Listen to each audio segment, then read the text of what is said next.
Hi, everyone. Welcome to Dr. MC's Self-Care Cabaret podcast.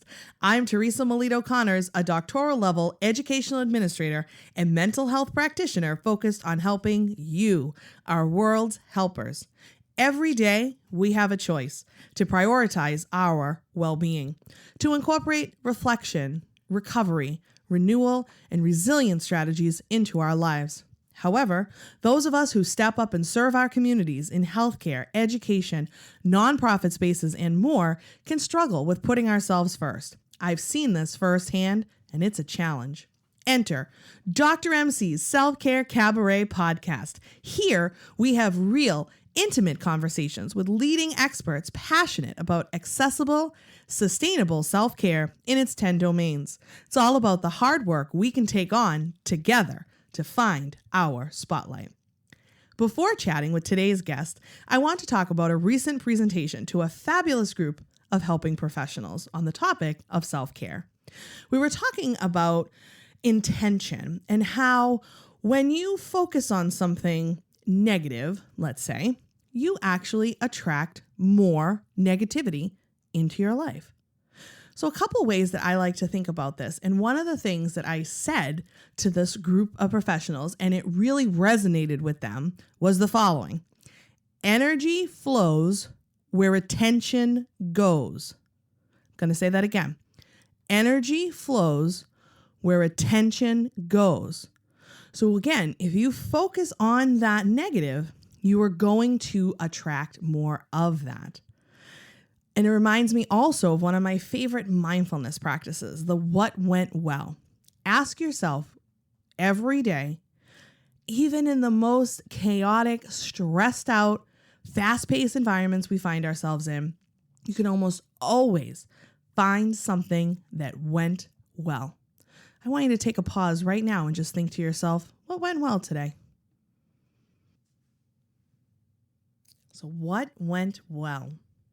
Were you able to think of something? I hope so. We tend to do the opposite of that, and we focus on the negative. And when we do that, we attract more negativity into our lives. And that's not helping anyone. And that brings me to today's guest, who is Dr. Karen Dudek-Brannan, founder and CEO of Dr. Karen LLC, a company focused on empowering educators to support language, literacy, executive functioning, and cognitive wellness. She currently offers online professional development focused on helping K-12 therapists, folks like speech-language pathologists, psychologists, social workers, and other service providers to develop programs and services to support students in the areas of language, literacy, and executive functioning. Dr. Karen is a licensed SLP and has a doctorate in special education. She spent 14 years in the school system before starting an online education company in 2015. She's currently the host of the De Facto Leaders podcast, where she shares up-to-date evidence-based practices, personal experiences, and guest interviews designed to help clinicians and educators feel more confident in the way they serve their caseloads so they can help school-aged kids grow up to be successful, kind, well-adjusted people. I had the great fortune recently of connecting with Dr. Karen, and I was a guest on her De Facto Leaders podcast a couple months back. I'll make sure that episode is linked in the episode notes for you. But without further delay, here is our conversation.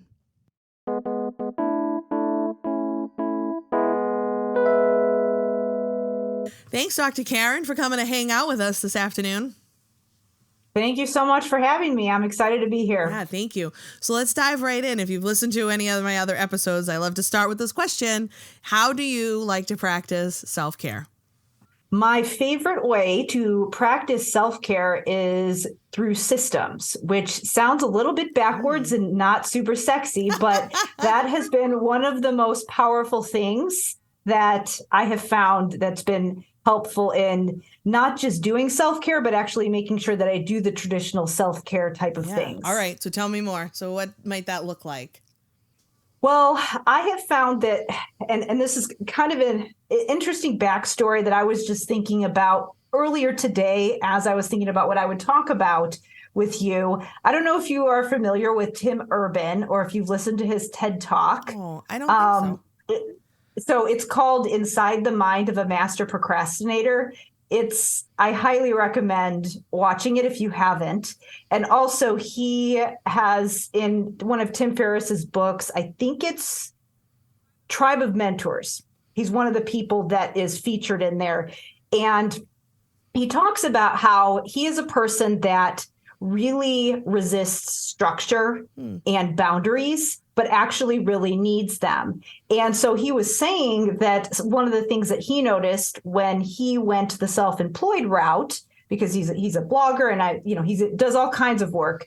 And he said that he initially liked to be sort of a rebel, like I can work whenever I want. I can be working at 3 a.m. I can sleep in and all of this. And so kind of resisted that traditional 9 to 5 structure, but realized that what ended up happening was that he's sort of working all of the time. And there's not a clear boundary of I'm doing this one thing here, I'm getting my work done. And now when I'm done with my work, I'm free to enjoy all of these other things that I like to do. So he realized that it actually was beneficial to him to have more structure and to have dedicated work time that looks traditionally more like a work schedule. Now, I know that some people don't like that specific schedule of getting up and working at 8 from 8 to 4 or whatever it is. Some people's schedule might be a little bit pushed back, or sometimes they might have time blocks in different places. If you're working in a school, you have to be working in those school hours, and maybe you have time where you do have to do prep and planning outside of school. But the main thing is that what I took away from that and how I apply that to my life and why that resonated with me is just that idea of having that dedicated time, having that structure in place, having certain habits in place, and giving yourself some constraints. Even though people like to glorify this whole work whenever you want or have freedom, all of these things. But in order for you to have freedom to enjoy the things that you like to do, you have to get certain things done. Yeah. I mean, with being a person who I have been self-employed since 2018, and I came out of the school systems, and I know that a lot of people, when I have talked to people who are in more traditional roles, whether it be in the schools or whether it be corporate roles, a lot of times it's, oh, that's so cool. You're, the ultimate freedom. You've got your own business. And I'm like, be careful what you wish for, because it's a lot of work to have to be making those decisions all the time. So to me, when I have some kind of a system that I'm committing to, it's helping to make some of those choices up front. It's helping to resist some of that. Should I do this? Should I do that? When you have those habits in place and things are a little bit more automatic, some of those decisions are made up front. It reduces that decision fatigue so that you can get into a better creative space. You're less stressed. You make better decisions so that you actually have time to do those things that you enjoy doing. Because if you don't get those certain things done, then your work ends up bleeding into all your free time, and you're always multitasking, and you're never fully present during those things that you might want to be doing, like your family time, social life, whatever it is that you like to do whenever that free time is for you. Yeah, nice. You actually reminded me about, back earlier, a couple of years ago at the beginning of the pandemic, when a lot of folks were working from home, myself included, and in my role, I ended up working from home for almost 2 years. Boundaries were, and I'm really good with boundaries, and I need structure and routine, and I'm really good at that. But during work from home, during those early COVID months, boundaries got so blurred. It was like, I like the physical boundary of like leaving the school at the end of the day, shutting that laptop, heading home, and like having that separation. That working from home was really tricky because I felt like the day kind of almost never ended, because it was like, I could go downstairs for a little while and like have a snack or talk to my husband or something. But then it was like the lure of like going back and doing more work was so like powerful that it was really hard to set those boundaries. So I worry about that even still, as I hope to be full time in my Dr. MC work at some point in the future. Hopefully not so distant future. I think about, being a full-time entrepreneur, small business owner, and what that would look like and how I will still have to invite some of those boundaries and structure back into my life. Otherwise, like it really wasn't healthy for me during that work from home time because it was so just unstructured. And it was like, whoa, how do I do this? What's going on here? And I didn't even realize it at the time until I went back into a more structured environment where I was like, oh yeah, now we're back. Now I feel back to what is better for me. So I would totally see what you're saying and like, yeah, careful what you wish for, because, I'll still need to be careful about that.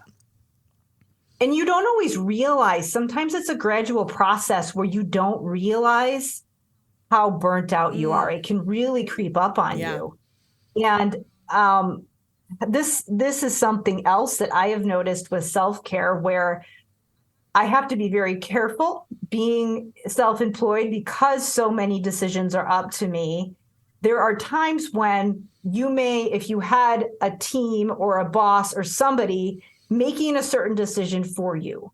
And yes, sometimes that sounds a little restrictive, but there are times when I find myself doing things that probably aren't in my best interest. Where I tend to avoid things is, so I am very good at doing independent work. If you give me a research project where it's like, go read these articles, write this thing, like write something, some kind of I have to go do research and work independently, I will do that all day long. I will do that probably too long. I would be like, it's Saturday morning and my husband's watching TV, so I think I'll go work for half an hour and 6 hours later, I'm still working kind of a thing. And I forgot to eat and shower and all of that. So I know that I will just, funnel into those types of things where I forget is, oh yeah, sometimes you need to talk to humans and it's good for you. And I avoid that.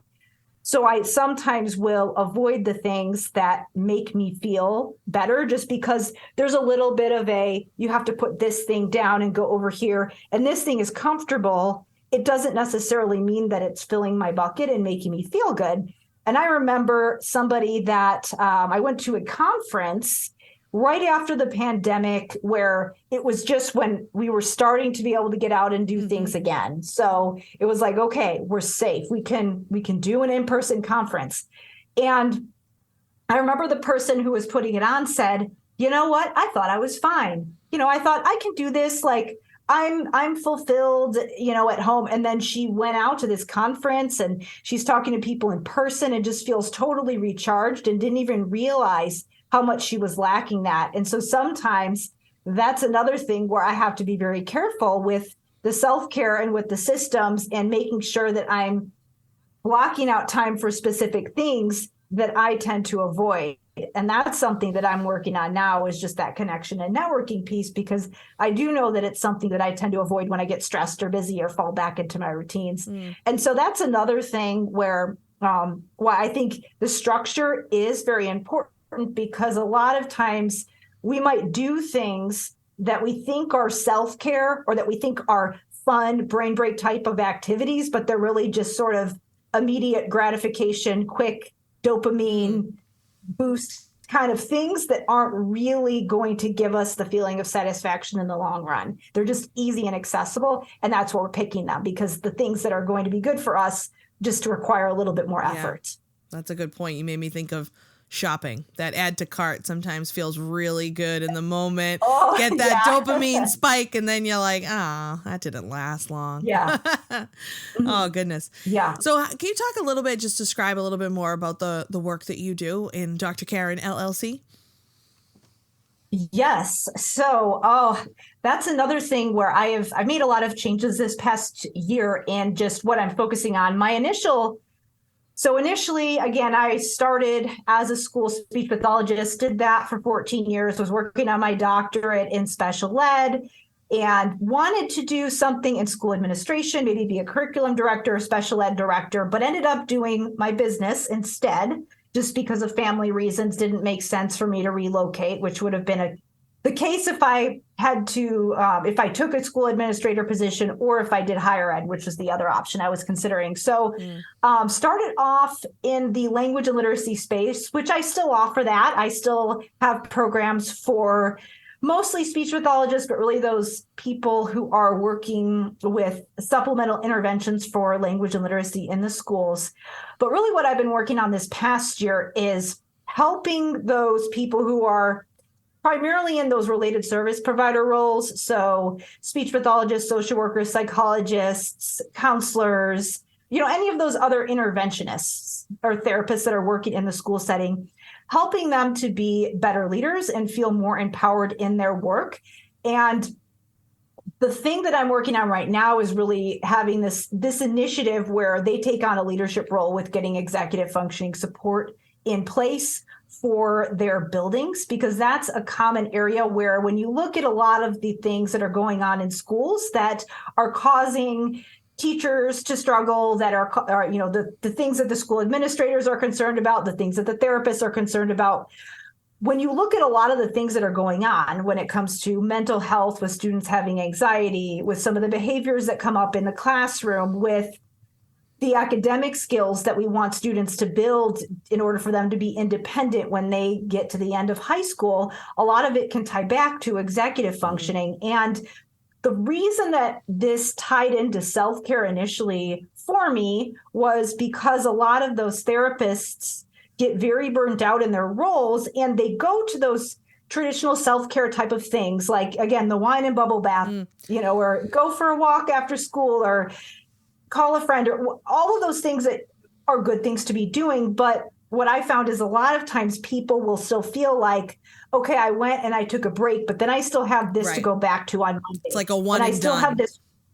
Yeah, where I think that a lot of times some people, you really do need to block out that time to give your brain a break and all of those things. But also, if you really view your work as a calling and it's compelling to you and you love doing it, it doesn't suck the life out of you. It's because you don't feel like you have to have these, really firm boundaries. Not that you shouldn't have boundaries, but it feels a little bit more freeing. It doesn't feel quite as overwhelming if it's, okay, well, I did my work at school, but then here's this project that I'm going to work on for this set time. Again, boundaries still, but it doesn't feel like, oh my gosh, this is sucking my will to live or something like that. And so I think that when you feel inspired and empowered in your work and you feel like you're making a difference, that really shifts the way that you feel, and it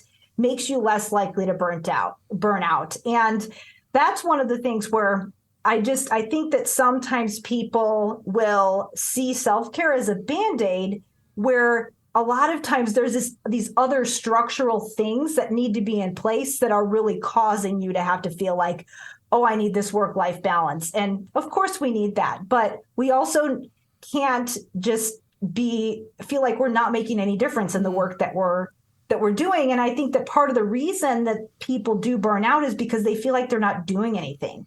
It's like, you need to see, I did this and I got this result. We need feedback. We need to feel like we're doing a good job. We need to feel like our work matters. And so that's why I originally focused on that whole aspect of helping people be better leaders. And the way that I do that is through things like helping them build systems so they can have time to focus on building relationships and being present.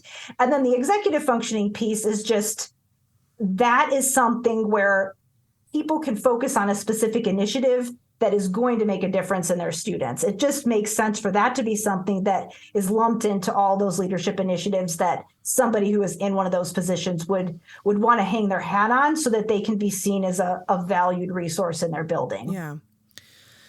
Interesting. So you bring up a lot of good points. So what you were describing about that feeling like you have meaning in your work and a calling and that larger purpose, that really gets into the spiritual domain of self-care. If we think about the 10 domains I talk about a lot, that's really the spiritual domain. And what's really interesting is educators tend to do really well in that domain when they kind of score across. Like I have assessments that I give folks, and it comes from Dr. Cook Cotton. It's not my assessment, but it's really cool. And we can link that in the episode notes too. But okay. So educators tend to do really well in that domain because they, at some level, they understand how important their work is. And they feel, they know why they show up every day. They know that their work has meaning.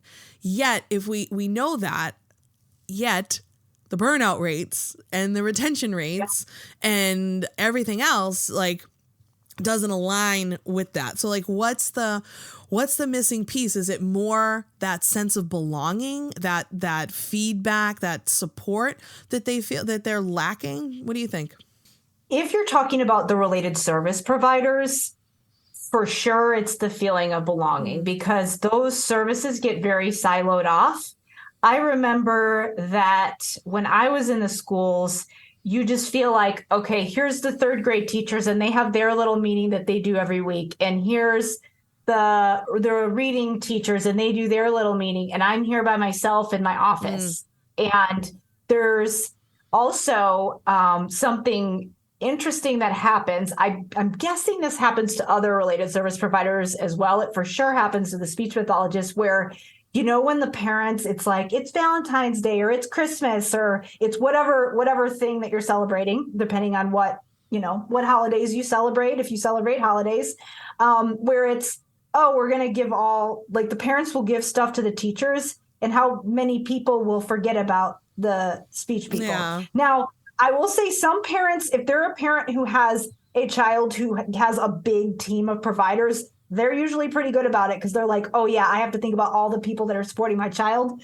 But we get forgotten about a lot. And so I know that that's something so little, but just those little things where it's, you forgot about me again, or you forgot to tell me that you're going on a field trip today. It's always like, oh yeah, we forgot about speech. And so that happens often I would say in my role, I'm often forgot about, and I'm the one pulling all the strings for the IEPs and like everything. Yeah. Well, my sister's a counselor, and she was talking about that, where she was just saying that it's almost like you have to be this stealth person who's sneaking in and out of classrooms whenever there's a fire to be put out. And it's almost your job to be kind of, I don't want to say invisible, but like you go in there and you get everything taken care of so that the teacher can do their job. And you're kind of just under the radar. Which is good. I mean, you want to free up the time for the teacher. And so I think that that's part of it, the sense of belonging. And the other thing that I have found with some of these related service providers is that we're trained in this medical model. It's like you evaluate and you treat, and you're this medical professional and you're this clinical expert. And then when you transition the role to the school, it gets a little bit messy. And it's like, am I a teacher? Am I a therapist? How do I fit in here? And people don't really understand what you do. What you can say, what you can't say, what like falls under the purview of the school, what doesn't, like, yeah, for sure. Yeah, well, there's that. And then also people don't, because they don't understand your role, because they don't have your background, which is understandable. They don't understand the scope of what you can offer. And so that is something else that's hard, because you just feel like you're not appreciated. So a lot of the work that I do with people is figuring out how to be seen as that trusted expert. And a lot of it does require you to think about the way you're communicating, because we do have to realize that a lot of those times that those things happen when people don't think of you, when they don't make the referral, when it's appropriate, when they don't call you into the meeting, they forget to include you wherever, or you make a recommendation and they don't follow through on it. A lot of times it's so much more about the other person than it is about you.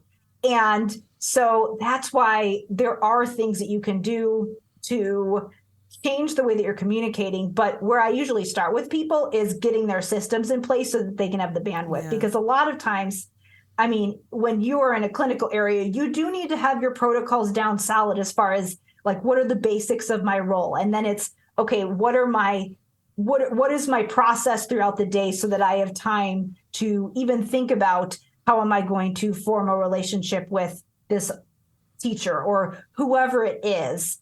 And And really, when you make time to do that, and you make time to build those relationships, to go into the classroom and support a teacher, then that's where you can start to be seen as a person that where people are going to come to you. Maybe you help somebody else with something. And so now, even though it wasn't what you were trying to get at, you've helped them with something. And so now they see you as a valuable person. They're going to be more likely to, if you say, hey, here's a suggestion that I have for you in your classroom, to feel like you're included in that process. And so that's really what I work on with a lot of people, because that can have a huge impact on your sense of belonging. Just again, feeling appreciated and feeling like you're included in just, the overall morale. Yeah, for sure. And I know that, how it, I think, relates to self-care is just again, that sense of belonging, but also just that structure and that clarity of when is my work done for the day, so that you don't feel like I think that sometimes people feel like, can I leave my laptop at work? Am I done? When am I really done? Yeah. So that's another thing that can be really helpful in creating systems. You have that boundary of this is what I have to do, and then I'm done, and I can just be done for the night. I talk a lot about boundaries and push teachers and educators to really make strong boundaries, because it's critical. Did you hear the news about our exciting new offering from the Self-Care Cabaret? We're calling it Talkback. If you're familiar with the theater space, you may have participated in a talkback before. After a performance, the cast and crew will come back on stage to chat with the audience and answer questions. Think of it as a casual, guided discussion. Inspired by this and by popular interest, we've come up with a talkback for the Self-Care Cabaret podcast. Groups will listen to a podcast episode or two of their choosing, then I'll come and lead your discussion either in person or virtually of those episodes, expanding on the big ideas. It's a great option for groups looking for short, impactful professional development, or smaller teams looking to get an introduction to self-care and well-being. We have done a few of these so far, and let me say, they have been so much fun. So if you're interested in bringing a talkback to your group or organization, email podcast@drmcselfcare.com. And now, on with the show. So when you talk about systems, are you talking about literally scheduling out your all your tasks, your self-care stuff? Can you talk a little bit more about what that looks like in practice?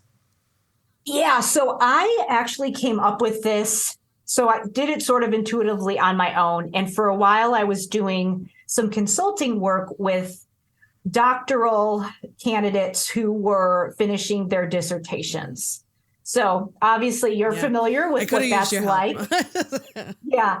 So a lot of that is around there's so much with boundaries and structure and there's a lot to it that doesn't have anything to do with writing and how smart you are.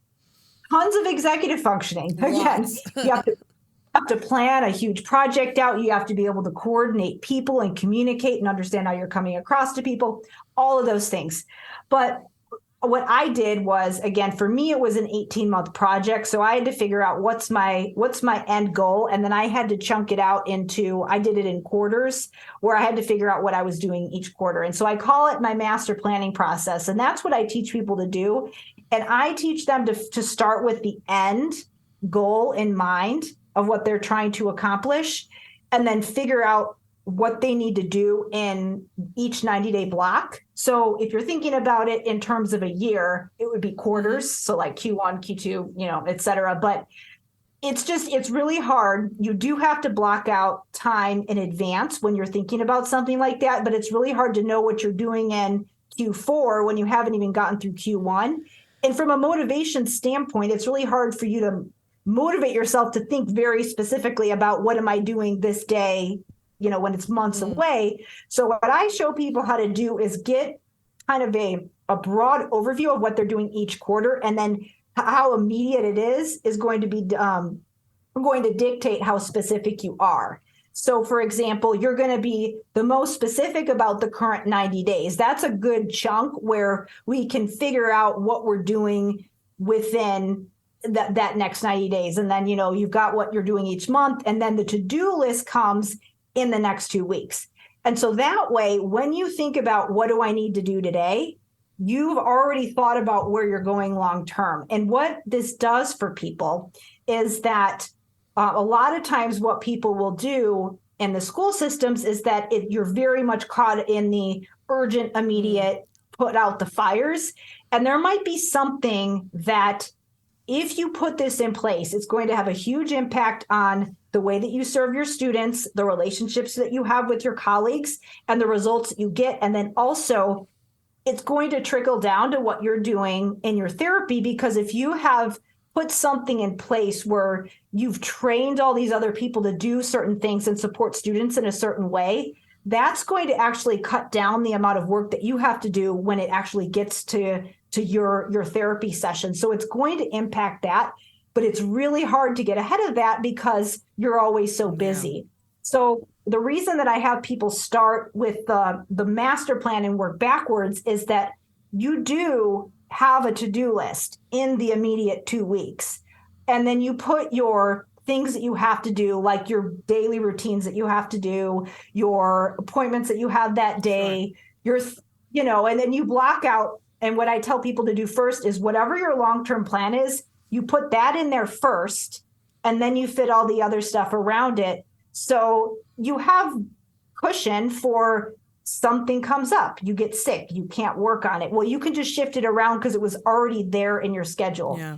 And that way you don't let these things that I refer to as kind of your dream initiatives and your dream projects, where you're always like, oh, I wish I could do this in my building, or I wish I could do this side project. It could be anything. It could be a side hustle that's going to earn you more income. It could be, I have something I want to train the teachers in because I know it would really support them really well. And I know it would help a lot of students on my caseload and make a big difference in my building.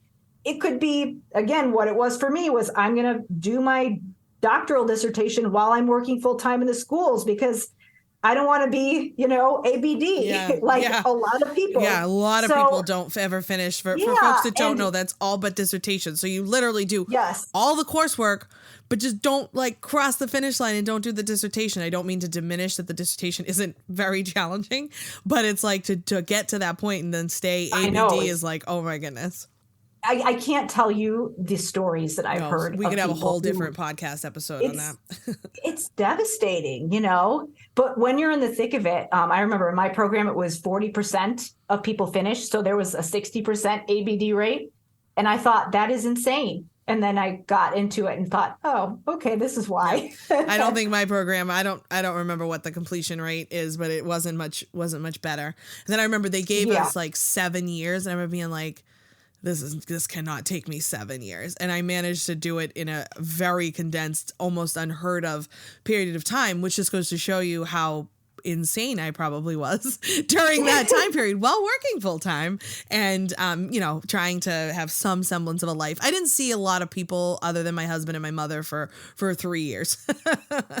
That was your whole program was 7 years. Yeah, they gave you Mine was 8, and I took all 8 because I decided to do the director of special ed at the same time as the special ed doctorate, and there were some extra courses, and I just took my time. But towards the end there, I was like, ooh, I better hustle. No, I did not take my time. I was like a lunatic. I don't recommend it at all. But we got through it. And here we're on the other side of it. So. I know. Oh, goodness. So, So I'm glad you didn't, you were able to persevere and didn't get stuck in the ABD aspect. Yeah. So I wanted to ask you too, before we kind of wrap up, how else can we help educators, still feel ambitious and passionate about this work and the teaching practice without, getting burnt out? What do you think? Man, that is the $1 million question, isn't it? We could solve this, Dr. Karen. So I feel like I am just continually peeling back the layers of the onion, and there's just so many more layers. I started off by thinking, wow, here's this one area in my language therapy where it takes up a lot of my time and energy. And if I just solved this one problem, my life would be so much easier. And I feel like I did solve that problem. And my life did become easier, but then what I found is that sometimes when people solve these initial problems, there's always this other thing. And it's not necessarily that things can't be fixed. I use that term really loosely, but I think it's just that when you learn new skills, you level up and you want more. So I think that a lot of times with therapists, it's okay, I have this initial thing. I just started this job. I want to get really good at just my therapy practices. For teachers, I would say it's, what are my routines and my teaching practices? Like, do I have all of this stuff down? Do I feel like I really know the curriculum? I understand how to have good teaching strategies. And then you figure that out, and then you realize, okay, I've got this figured out, but now that that's done, there's this other thing, And for me, it was, there's the language therapy. And then a lot of times these therapists were saying, well, now I feel confident in my skills. So that's great. I'm excited about these sessions. Like, this one thing that was super hard for me is better now. But now I realized, hey, I need to get all these other people on board with these strategies, and I need to start training these people in these strategies that I'm doing. And that's what led me to the leadership angle. And so I think it's just that we need to give people support and time to keep building their skills so that they can continue to keep leveling up. And that could look different for other people. For some people, it's they go from being a teacher to a school administrator, or to being, a tutor and having a business on the side, or whatever it is. And some people, it's just leveling up within the role that they have. You can step into a leadership role and feel like you're making a difference in the position that you're in, because maybe you have different responsibilities. Like, some people will get involved with the union and they'll start to get involved with political advocacy, and then they'll see the impact that that has on the other people that they work with and on some of the policies.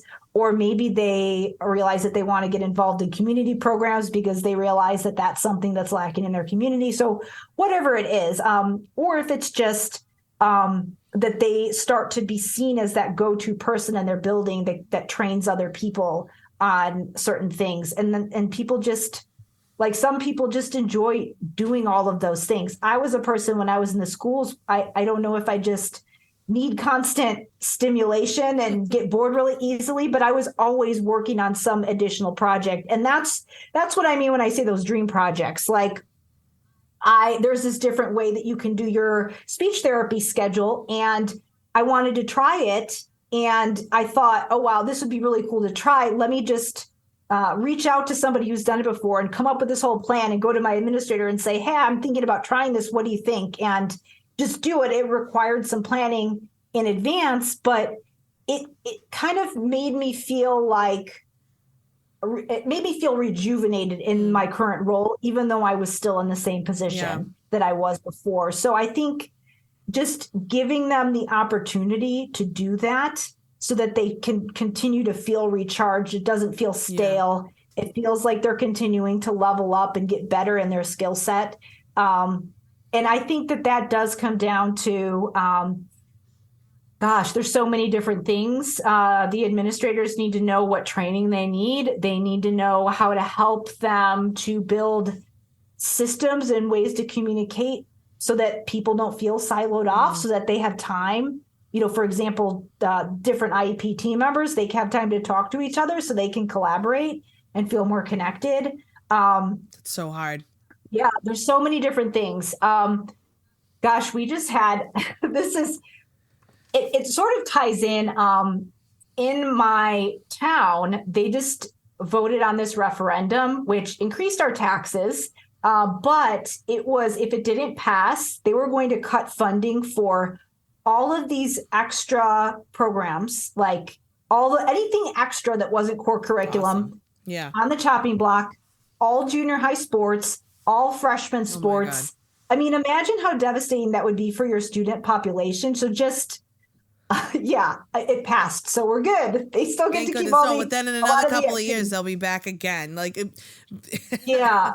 And I say that just because I just think that anybody who's in any position that's sort of involved in the school, if it's parents who are in the community that are voting on things, if it's the administrators that are deciding what professional development do I provide my staff and what do I need to block out for them,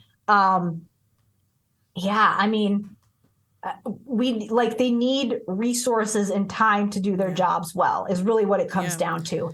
And I am just throwing spaghetti at the wall over here, trying to be a person who is making an impact on that and providing that. I think you're And I making think you are too. an amazing impact, Dr. Karen, and I'm trying too. Thank you, for sure. And that piece you talked about, like feeling that recharge and that rejuvenation. Sometimes I refer to that as renewal, and that was actually, in my dissertation topic was on self-care and renewal for leaders and teachers, and how practicing it and modeling it and promoting it for others can really help shift culture and impact some of the negative aspects of being in this arena. But that renewal piece is really important for sure.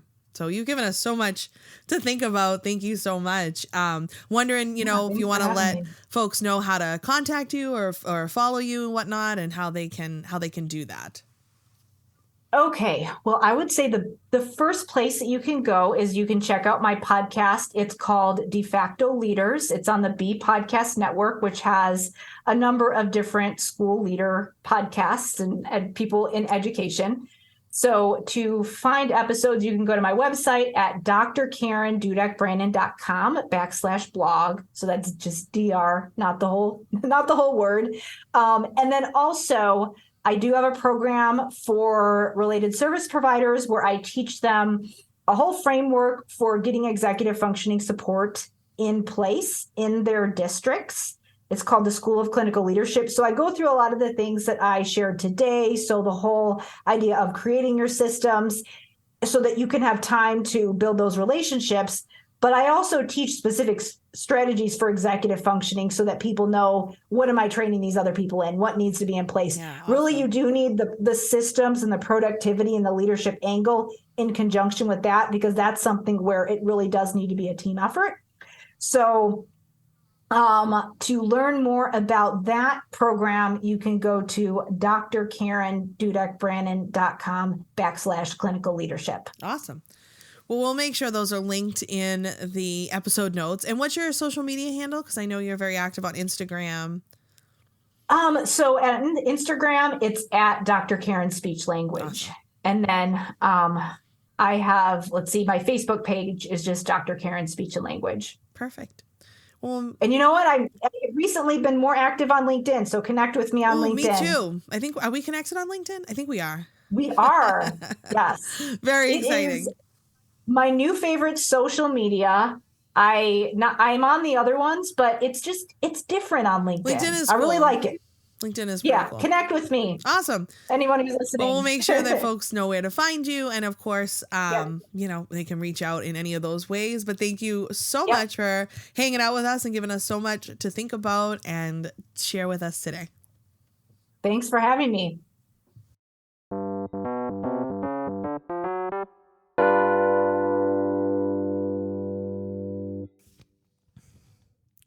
Setting clear boundaries and systems to keep yourself on track is so important. And I love Dr. Karen's advice for avoiding burnout, including developing a sense of belonging and finding those aspects that refuel you. So important. Thank you so much for listening. I hope you're feeling more energized and empowered. And if you like what you heard here today, subscribe and leave a review for this podcast on your preferred platform. And be sure to follow along on Facebook and Instagram at Dr. MC Self-Care and Dr. MC's Self-Care Cabaret on LinkedIn. You can also visit my website, drmcselfcare.com, for the latest updates and to sign up for my cast party, my e-newsletter. And if you're interested in having me present to an audience near you, email info@drmcselfcare.com. Thanks again. Stay well and do good.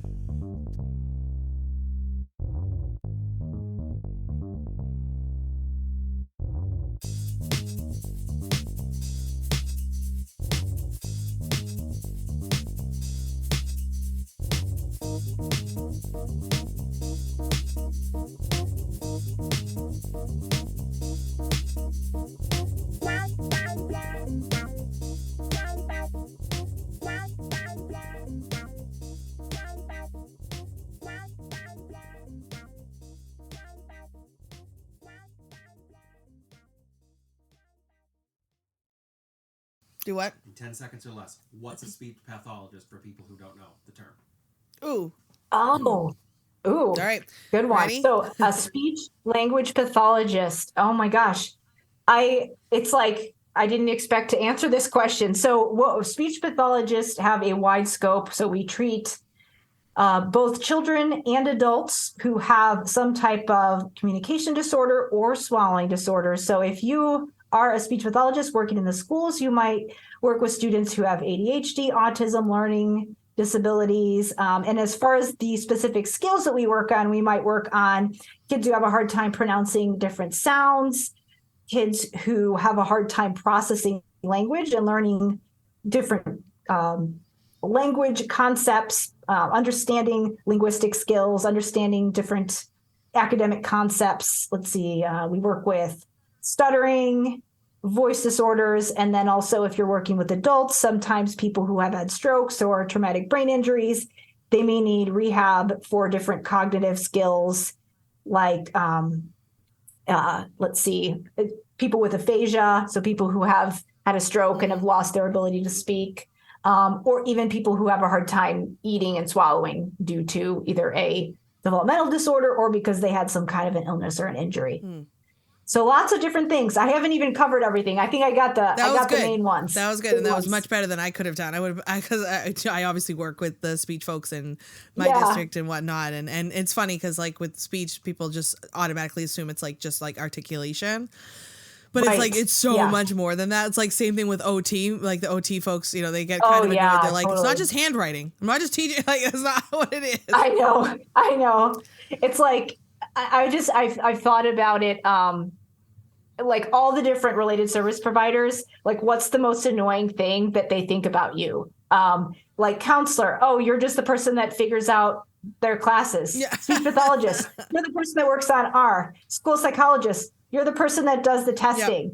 Social worker. You're the person that does the attention rating scales. Like, what's the most cliche thing we could say about every therapist? It would definitely be handwriting. Yep. Yeah, I'm trying to think. For me, as a special ed coordinator, it's probably I'm just the one that signs IEPs. I mean, that's really all I do. Oh yeah. Or runs a meeting. I run a meeting. Oh my goodness, so funny. I think we could make some fun memes with all that. Oh yeah, totally.